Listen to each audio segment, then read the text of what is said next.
been here for 5 generations. Grew up in Town, Pennsylvania. My father had a car dealership, a Dodge dealership, and a trucking company.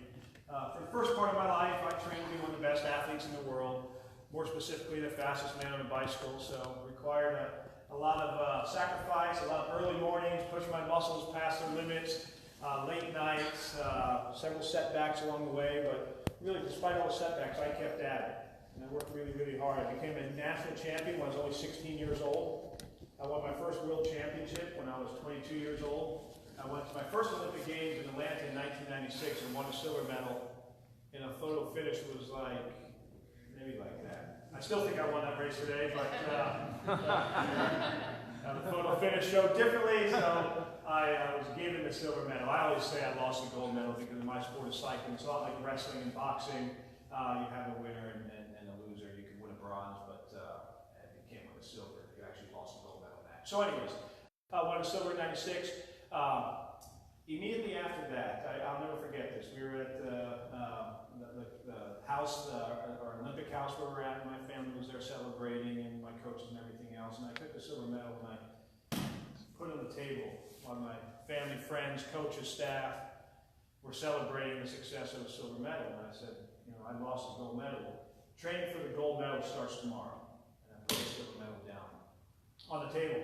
Their eyes got big like deer in headlights. I walked out and I truly started training for the gold medal the following day. Went back to the Olympic Games 4 years later, and I won the Olympic gold medal and brought the gold medal back home to the Lehigh Valley here, which is a lifetime dream of mine, one of the greatest accomplishments of my life. Towards the end of my cycling career, I built a small business. I bought a vacant piece of ground, and I built a car wash business from the ground up. And my wife and I, we still own and operate that car wash business today. I own and operate my family's farm. We have a 170-acre farm. And 3 years ago, I was elected to the Lehigh County Board of Commissioners. And for the last 2 years, I've been chairing the Board of Commissioners. And I'm really proud of the success we've had in Lehigh County. Under my leadership, we created the lowest millage rate for homeowners in 27 years. Canceled a lot of unnecessary proposed tax increases. And made a big commitment to our seniors in the Lehigh Valley, especially in Lehigh County, with a $68 million commitment to Cedarbrook, our county-owned nursing home, making sure that we take care of our seniors. You might be asking yourself, you know, what's the connecting thread to all this? Olympics, working hard, small business, county commissioner. Really, what's the connecting thread is knowing what matters. You know, finding a good team around you, putting good people around you, and not stopping until the job gets done. You know, and right now, you know, we have an incredible opportunity to send a new person to Congress. This is with the retirement of Congressman Charlie Dale, we have an opportunity to send a new face, new energy, and some fresh blood down in Washington, D.C. Somebody that's going to really protect the values that matter most to the people of the 7th Congressional District. I'm the only candidate, I'd like to say, who has experience. I have experience cutting taxes, producing results for our citizens. I have real-life experience. I work in my family farm, building a small business from the ground up. A lot like you in the audience. I know what it's like to earn a paycheck and make a payroll. It's not always easy. So it's an honor if I can serve you in Washington, D.C. I ask humbly to consider me when you head to the polls in 5 days. And that's pretty much my story about me. Born and raised here in Lehigh Valley, worked hard, never left, always called the Lehigh Valley home, and I'm proud to call the Lehigh Valley home. And if I'm elected, you're going to have a congressman you can be very proud of, a congressman who's going to deliver results, and a congressman who will never let you down. So with that, you know, I would open up to questions, and we do have 30 minutes, 40 minutes, so we do have some time. It's not quick in and out, but the team's got me super scheduled today. And I get to go first. Okay. With the other two candidates here, one of the things we've been talking about is debt, national debt. The United States spends militarily more than Saudi Arabia, China, Russia, Great Britain together. Yeah. We spend more than that. And the Republican Party has been a more fiscal conservative party, and yet we're running into tremendous debt. The last time we paid down the debt was under a Democrat. What has happened to the Republican Party in that regard? What would you do to help? Is that an issue that we need to take care of? It is absolutely an issue we need to take care of, and I've said it, you know, from day one on the campaign trail. The United States does not have a revenue problem; we have a spending problem in this country. So with the debt at $21 trillion and a $4 trillion budget, debt is climbing. It has climbed. It's something we need to look at. There's several ways to cut it back. Everyone's got an idea. I mean, everybody's got an idea how to do it. I really embraced the Connie Mack penny plan. Connie Mack was a congressman from Florida, and he proposed proposed, and he didn't get reelected to try to get this through, but I think it's something we need to look at again. Save 1 penny from every federal dollar that's budgeted. I think everybody here tonight would say, well, I can save 1%, but for some reason our federal government can't figure that out. So the Connie Mack Penny Plan is something that's very important, because Connie Mack Penny Plan, after 12 years, our federal deficit will start, I believe at that point it'll be about $2 trillion. It's a lot smaller than $21 trillion. There are wars we shouldn't be in. We're spending a lot of money on wars we shouldn't be in. That's another area you can cut it down. I am in favor of the tax cut. That's one that I know people are saying that the tax cut is driving up the deficit. You know, tax cuts are starting to pay for themselves. We're seeing that right here in Pennsylvania. The Pennsylvania corporate tax receipts are $200 million this year. So you're seeing the tax cuts are working. We are seeing some revenue return for tax cuts. But the United States, at the end of the day, has a spending problem. It's not a revenue problem, and it's something that needs to really, really be addressed. But I will say this, it's not a Republican or a Democrat problem or an independent or libertarian. It's an American problem.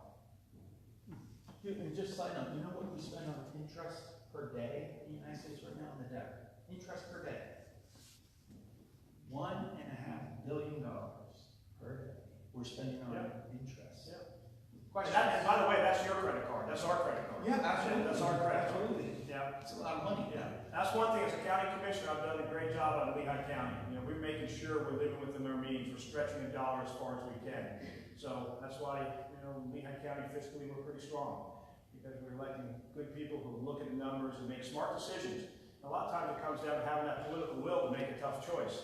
And that's where the rubber meets the road, and that's where some certain candidates and politicians just can't make those tough decisions. Questions? I'll go first. Good evening. So my question to you is pretty simple. As a military retiree myself, all right, I have TRICARE, my insurance, which ironically St. Luke's doesn't take. So I'm forced to use LDHN, which I'm blessed to use it, all right, I've been fortunate. But my question to you is, as a military retiree, Charlie Dent was a big proponent for veterans, everything like that. That's maybe where the money should be spent, so I can have my family be a little bit more at ease, knowing that I can take them anywhere. You know, served the country for over 25 plus years, but I'm restricted to where I go, how much I can spend. Is just something that maybe is on your table. So first, I want to shake your hand and say thank you for your service. I really appreciate it. So I've said this as well. Military vets, people serving in the military are the greatest assets this country has. It truly is. And we can't repay you enough. So, and Congressman Dent, Charlie Dent, has supported me, endorsed me, has taken me under his wing. He was a champion of veteran affairs and making sure we take care of our vets. But to answer your question, yes. And you have my promise. If I get elected, I'll fight every single day for vets. Make sure you get what you need. Make sure you get what you want. Yeah, and my family, my grandfathers have all fought in wars as well, so I get it. I get it.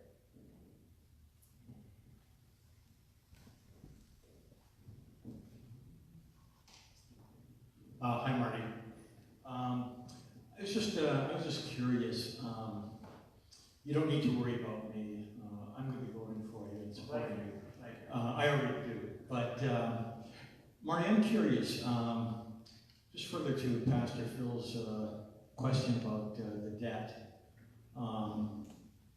The Democrats seem to be making, well, not seem to be, they are making a huge issue of health care for all, the expansion of Medicare.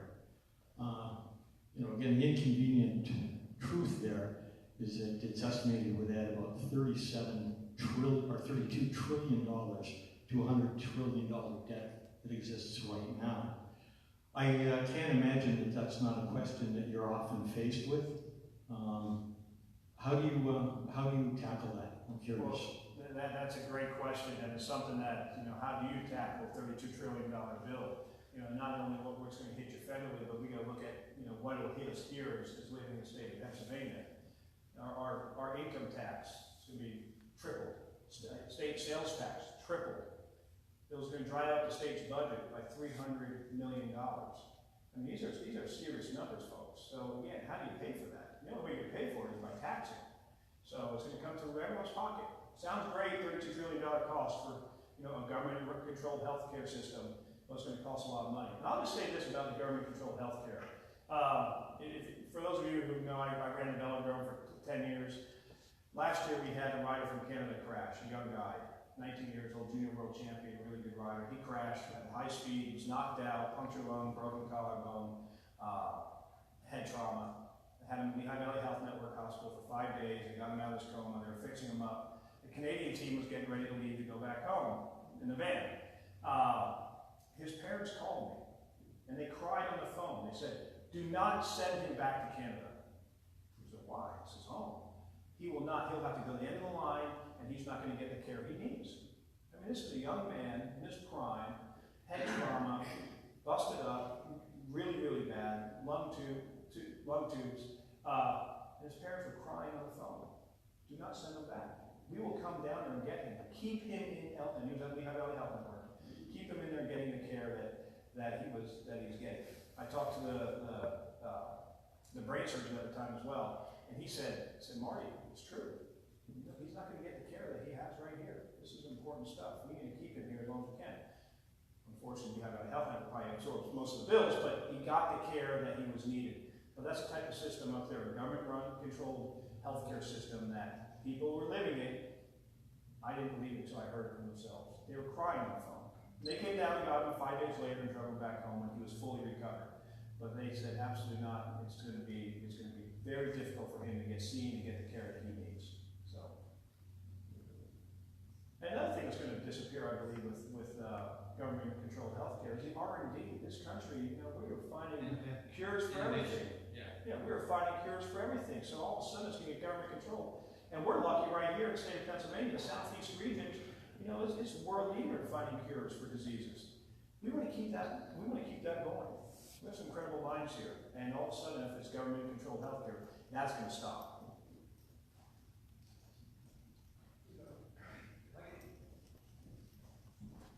Just along the lines of healthcare as well, I think that we hear a lot that the Republicans are going to do away with pre-existing conditions, which is not what I'm hearing, but that's what I think is being publicized. What's your position on that, and what would you say about that? Well, I think we've all seen the commercials. We've seen the flyers that say, "I'm going to take away your health care. I'm going to, take away pre-existing conditions." Furthest thing from the truth. I've stood on stage and I've said it from day one: affordable, accessible health care to everybody. That means people with pre-existing conditions. I support House Bill 1121, the Pre-Existing Conditions Act of 2017. It's exactly what it says. It protects pre-existing conditions. To me, it's an absolute scare tactic they're trying to run. I think a lot of people are starting to realize this isn't true. And I laugh because here I am, Marty Nothstein, who's an Olympic gold medalist, car wash owner, farmer, and I'm getting accused of being able to take away somebody's health care. I didn't know that was possible as somebody who works hard every single day. But it's a scare tactic. It's something that the other side is using. I will say, I think most people realize that it's false.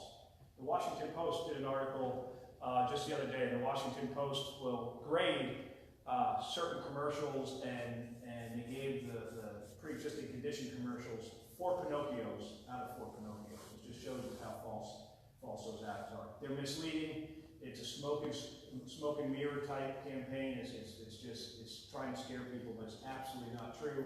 Myself included, I will not do anything to touch pre-existing conditions. I've also said I will fight to make sure that children can stay on their parents' health care plans until they're 26. These are smart things to do. These are things that we're going to protect. Something I'm going to protect as well.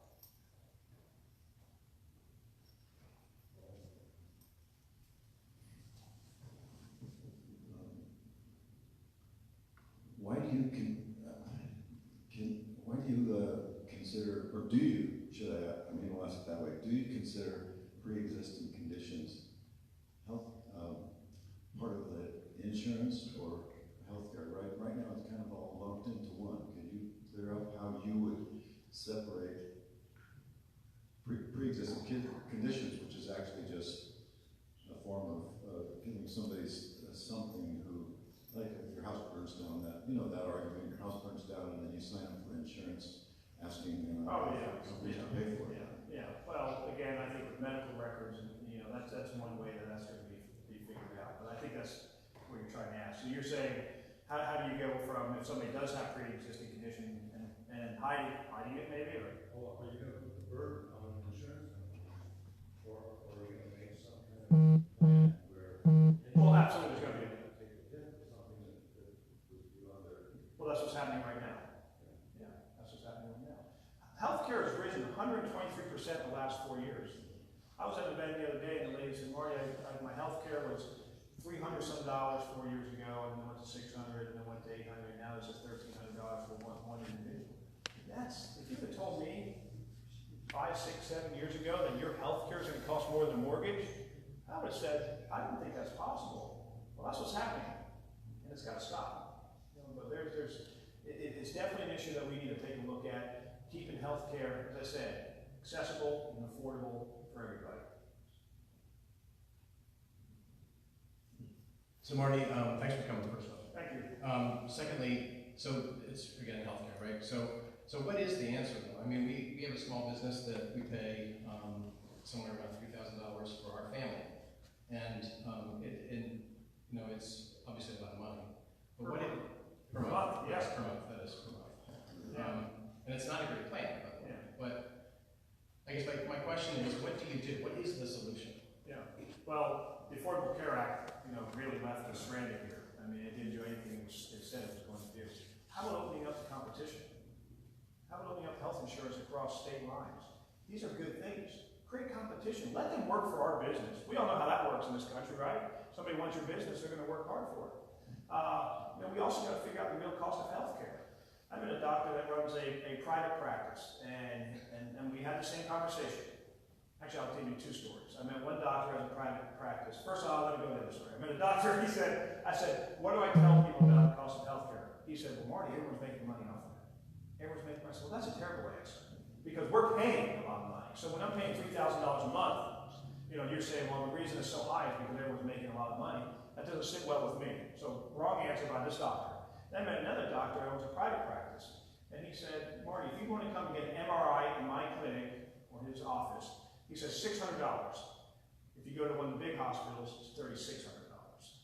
So we got to figure out the real cost of health care. I mean, that's something that's going to be very important as well. Figure out the real cost. Health insurance companies, they do have a little bit of a monopoly on certain things. Open it up. Open up the competition. Let people sell health insurance across state lines. That's going to drive down the cost, number one. Tim Sophie's made a statement that the license is still privately funded, and that's something where capitalism has been a force in the medical field, and it's lowered the price and increased the and it's been perfected. Absolutely, and the same doctor that has his own private clinic, he thinks you should be a little. So not everyone has dental insurance. So if you go and get your teeth fixed, you pay the visit, the office visit, whatever it is, $90, $100, $150. I'm sure it ranges. He thinks it should be like that for regular checkups, and then you have a catastrophic type insurance. So these are people who are in the business, thinking about every single day, have some good ideas. What we need to do is have a discussion with these folks and figure out what's best and what suits us best. Because we're the ones flipping the bill. We're the ones getting the high deductible, as you said, not the greatest care insurance policy for a lot of money. So my question is, there is a chance, obviously, that that the Republicans could lose Congress to some degree, right? We'll know about dates, I guess. But so, what are the odds that something can actually get done? And what would somebody like yourself be able to do? I guess is my question. Well, same thing I've done as a Lehigh County Commissioner. You got to get people around the table. You got to have a discussion. You got to figure out what your constituents want. You have a discussion. You got to make hard choices. Driving down to healthcare is going to be a priority. I think everybody in Congress understands that. The problem is you have 435 people with probably 435 ideas. But how you start building, taking pieces out of it, well, why don't we open up this to being able to sell insurance across state lines? Listen, if we can get the votes for that, that's a great step to driving down healthcare. And then you start chipping away at it. As I said, I did the same thing as Lehigh County Commissioner. First time I was elected, I sat there, and we sat at the dais.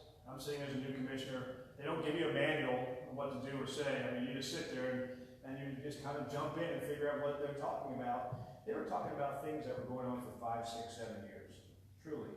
And I thought, how embarrassing is this? These are elected officials not getting things done. Well, after a while, people start coming to the commissioner meetings and they start talking and saying, we're losing faith in you to make a decision, one of them being Cedar Brook or nursing home.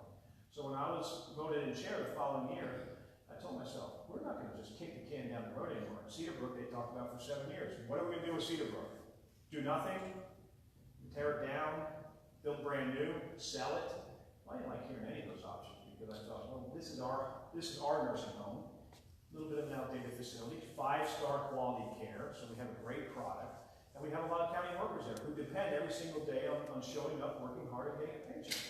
So my first meeting, I gathered everybody around, said we need to come up with a consensus on Cedar Brook. What do we want? And I said it ranged from $200 million, brand new, best nursing home in the entire country, to sell it. Well, by the end of it, and it didn't take very long, it took about 5 months, we came up with 3 options. We had everybody around the table, from administration to Cedar Brook, county commissioners, everybody that mattered. And then we came up with a plan. At that point, we came up with a consensus. And that's how you get things done, as I said. It's just, right now in this environment in politics as well, there's such partisan anger and gridlock that people like you, people like me, people like everybody here, are the ones who sometimes lose. They'd rather see each other side lose than the American people win, and that gets frustrating. I didn't do that as a county commissioner. I won't do it as a congressman as well. I'll go down there and fight hard every single day to make sure we get things accomplished. I think it's the Fitzpatrick, the last statistic I saw, the House of Rep down in Philadelphia suburbs. Right now, that race is generating more money than the Senate race in Pennsylvania. That's the amount of money going into that race. How do you get, I feel with outside money coming into even this district, I don't have nearly to say as these people from outside who's flooding money in here. How do you stop that? That's a great question. Here's a huge difference between me and my opponent. So the race in Philadelphia, which is the new District 1, I believe both sides spend about $15 million on each other. It's a lot of money. So here, I raised nearly $1 million here in our district. I did. My opponent received $5 million. Less than 15% of it came from the state of Pennsylvania. So that's where it's at. So I know who I'm going to serve when I go to Congress. It's going to be everybody in this room. I know who I'm going to serve when I go to Congress. It's be the constituents of this area. And when you're funded like that, like what's happening in the Pennsylvania 1 district, what's happening to my opponent, yeah, you're a rubber stamp for what they say, because they just bought you. So if someone's going to invest $5 million in your race, you're not going to go down there and tell them what to do. They're going to tell you exactly what to do. And $1 million of that came from Nancy Pelosi, by the way, against me. Again, as a guy who just works a family farm, built a small business, raised a bicycle, I know I was such a valuable figure, and somebody that can do so many things, which are complete untruths, and so much money to spend on me. But are there any ideas of how to stop that? Because if I was running, I'd probably take that money. I think you would probably take that money too. And that's the dilemma. That for me is the crux of the issue. We're in a system that we got to do something different. Well, you choose who you can take money from. You can send money back. You can send money back, and I have. And you can send money back. The best thing, and I've said this on stage, if it was up to me, it would be you only can take money from the people within your district. That's it. That's it. Yeah, if there's a big corporation in your district and they can write, and federally you can write $2,700 checks unless big PACs come in. So as an individual, you can write $2,700 to a candidate. That's a lot of $207,000 checks to get to $5, 6, 10, $15 million. But to me, it would be only fundraising within your district. Those bounds. Within all the zip codes, within all the boundaries. That's what it truly comes down to. True campaign finance. And you should also be limited to do it on what you get as an individual. There's a lot of people that put millions of dollars of their own money in, and that's what's happening in Philadelphia as well. I believe Scott Wallace and Fitzpatrick are running against us. Scott Wallace is a very, very wealthy man. So people like that, they can write $2 million checks all day long and fund their campaign. I couldn't do that. So somebody like that could come into a race and just self-fund and put damage on somebody who's really trying to work hard to raise every dollar to get the message out there. So it needs to be fixed, and I would say keeping it within your district, number one, and you can only let's say you can only write yourself a $100,000 check, whatever that number is, but something reasonable where a millionaire can't come in and just hammer the average working class guy who wants to run for office and who's a good candidate and will serve you. But it's a problem. I mean, the amount of money, and I'll tell you folks, I'm new to this. So, newly elected county commissioner 3 years ago, I had no idea what these things cost. I had no idea how much money these things take. I knew a little bit, but yeah, to realize these, you know, there's people willing to spend, one of them right here in district, my opponent, $5 million to win this seat. That money's coming from Massachusetts, New York City, Hollywood, San Francisco. An email went out the other day from Martin Sheen on her behalf. Martin Sheen, a Hollywood actor, you know, he was playing a president in some show I didn't see. Yeah. What is it? Yeah. Have you seen the email? And all I thought was, that could be the furthest from what happens here in the Lehigh Valley. Who can relate to Martin Sheen, the fictional president of the United States? But donate money. I mean, that's where you lose control. As I mentioned earlier, I am from the Lehigh Valley. My family is here.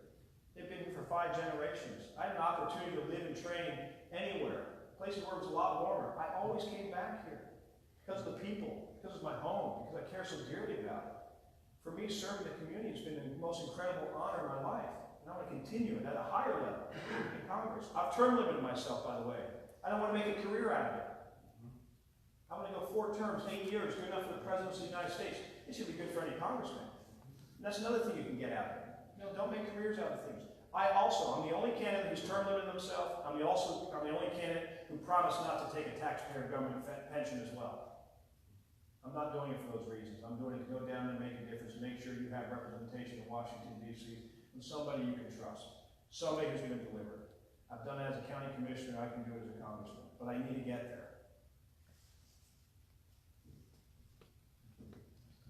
3 things. Number 1, thank you for coming this evening. Thank you. Number 2, please introduce the campaign finance reform bills along the lines of what you just spoke of when you get to Washington. I would love to, absolutely. I asked this question of Tim last night, so I'll ask it of you. This is an editorial cartoon that was in yesterday's Express Times.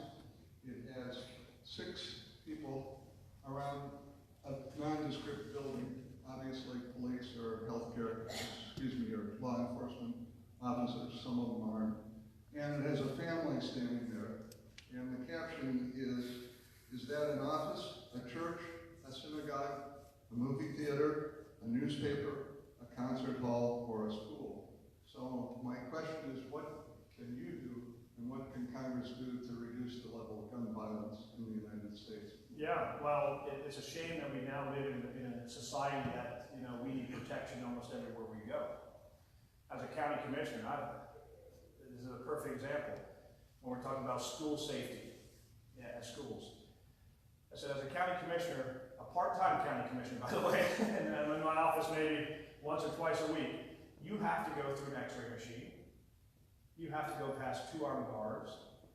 You have to go through a metal detector just to come to my office. But we're going to let, you know, people go into schools, you know, undetected. That's something that's wrong. So we need to make places a lot safer. Now, I am for the Second Amendment. I'm 100% behind the Second Amendment. I'm an NRA life member. I believe that you have a right to defend yourself. I grew up hunting and fishing. I shoot competitively. So to me, you know, firearms have always been around me. Owning and operating a farm, you know, we use firearms. But the idea that we now live in such a dangerous society that you have to be fearful, kids have to be fearful to go to school is something that's very, very sad. So what I do with schools is I create schools like airports. You know, did you say yes? Somebody say yes? Yes, yes, okay. You know, you make a school like an airport. Make them that safe. I mean, that's what we need to protect our kids. And teachers. I have teachers who tell me they're scared as well to go to school. But right now, you know, we're living in a society with this. Mental health issues are a big deal. We need to, you know, provide more funding for mental health issues. We need to make sure people who should not have firearms get firearms. But if you're a law-abiding citizen and you go through the proper channels, I think, you know, owning a firearm is your right to protect yourself. But right now, and that's a good cartoon there, and it's unfortunately, you know, a sad cartoon.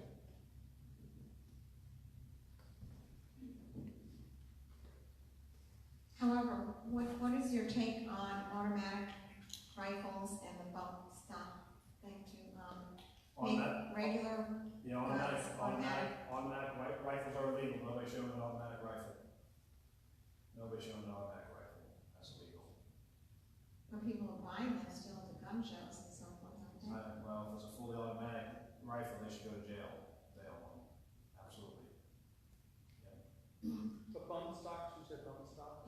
Yeah, listen, I agree with the NRA, bump stock should be banned. Bump stock should be banned. But yet somehow 3D bump stocks are still being allowed to be shown. The what? The 3D? Yeah, the 3D bump stocks that are being shown, like how to do it on the internet. Oh, printing a leak, Printing them. yeah. That hasn't been, they were supposedly gonna take that off, and now it's still there.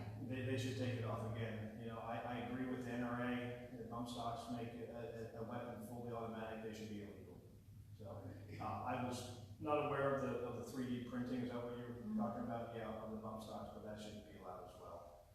And I think everybody's fully behind that. I should say everybody, there's probably some people who aren't, but again, 98% of people would probably agree with that. But the bump stocks, as the NRA, who's a leader in this, are against bump stocks as well. And then the other question I wanted to ask relates to education. I'm a school counselor in Allentown School District, and the inequity between the way schools are funded through taxes, like Allentown is like $25 million or whatever. Last year they were $25 million in the hole. Part of the reason is that they don't get the same amount of taxes as some place that has a better economy in it. And we, of course, have many difficult children with lots of different IEPs and things that we have to cover, and no money to cover half the stuff. Yeah, and you have a lot of stuff. I'll talk about education. So, what you're talking about is really a state issue. It's not a federal issue, but I'll tell you where I am on education. So, I'm 100% for public school education. I came through public school. I support public school teachers. The unions don't want you to know that, but I am 100% on board with public schools. And I'm the only candidate that has a vision. When we talk about kids in Allentown, 30% of the kids that enter 9th grade in the city of Allentown never graduate, correct? Correct. Yeah, that's unbelievable. And I just learned this about a year ago. 30% of the kids who enter 9th grade in the city of Allentown School District end up not I graduating. think it's maybe higher than that, actually. It could possibly. Allen, I think, maybe Deer was 30, but I think Yeah. Allen is higher. So what do they do? Well, I think we all know what they do. They go to the streets, probably get in a little bit of trouble, try to make a living doing something, buy something illegal, is bad. That's not good. So I have full faith in our teachers. They're doing the right things. They're teaching them as much as they can. So what I said, and I sat down with several business leaders, I said, what about us creating an education center, a sports center, a community center? I said, just think of this place, $10 million investment where kids can go to after school and they can learn a skill, they can learn a trade, they can learn how to read at a young age, they can learn a sport. Imagine learning how to box in Larry Holmes. Imagine how to throw a football or something from one of our stars in the area. Running through mentorship programs. Now, $10 million is a lot of money, but this is a program that's absolutely going to change people's lives. And what I said to our community or to our business leaders, because I hear there's this incredible workforce shortage. Marty, we need electricians, we need plumbers, we need painters, we need carpenters. We can't find these people. Well, what about training them ourselves? How would we do that? We're going to have a vibrant community center where you can train your own workforce. You know what I said? I said, well, that's a great idea. We could send people over to teach at HVAC. We're going to send people over and show how to lay carpet. We're going to show people how to, make walls and lay drywall. We're going to teach people how to be electricians. This is all the business leaders telling me this. We're in. We're absolutely in. And I said, these are kids from Allentown. So imagine if you're 9th, 10th grade, you're struggling, you really don't like school, and all of a sudden you say, well, I can go to the community center and I'm going to have a mentorship program. I'm going to have an apprentice there waiting for me who's going to teach me a skill, who's going to teach me a trade, and I'm going to get paid. And then when I graduate, there's going to be a job waiting for me. So we don't have to go out there and start looking for people. They're going to be developed right in our backyard. So a $10 million investment in one phone call became $9 million. That quick. Because they also don't like to hear 30% of our kids.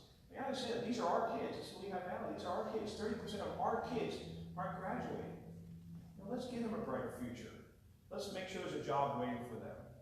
Because there's a lot of jobs out there. And if we can fill them and teach these kids a trade that lasts forever, I think that's a big home run. So education is big to me. Getting kids involved in programs like that, showing them a brighter future. giving them an opportunity to succeed, because a lot of times I think they're not given that opportunity to succeed. I'll also explain real quick about a program I developed in downtown Allentown. It's called the Gear Up Academy.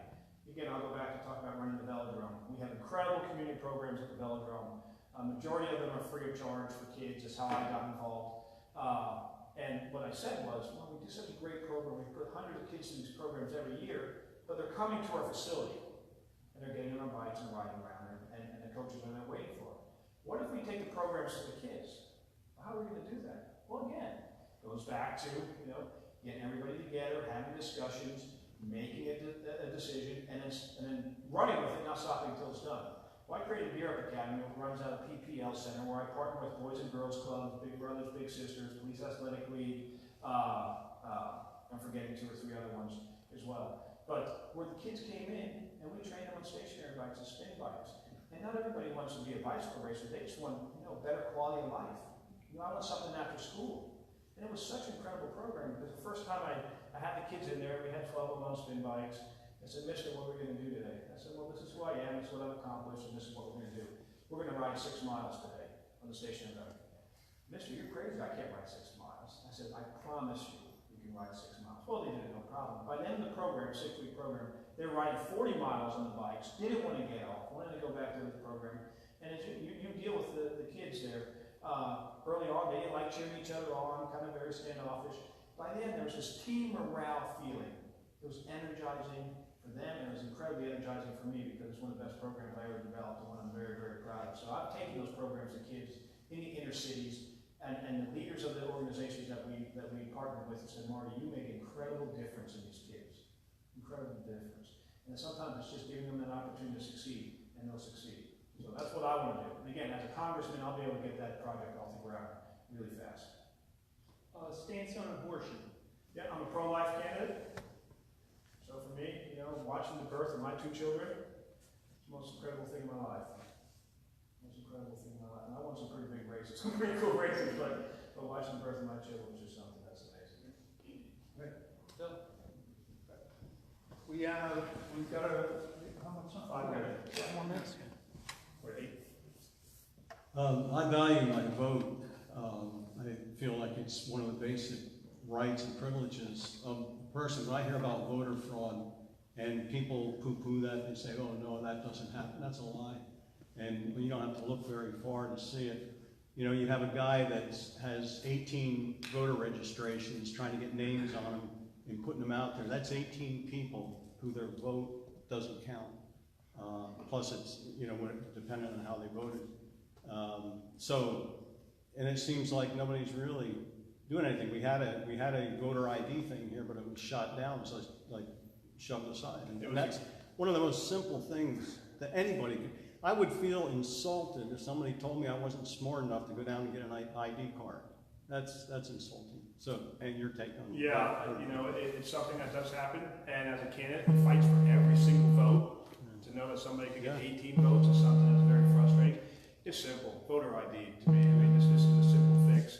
Show your ID. Let us know who you are. Let's make sure that the voting system, which is very important, as you said, it's one of our greatest rights. Isn't taken advantage of.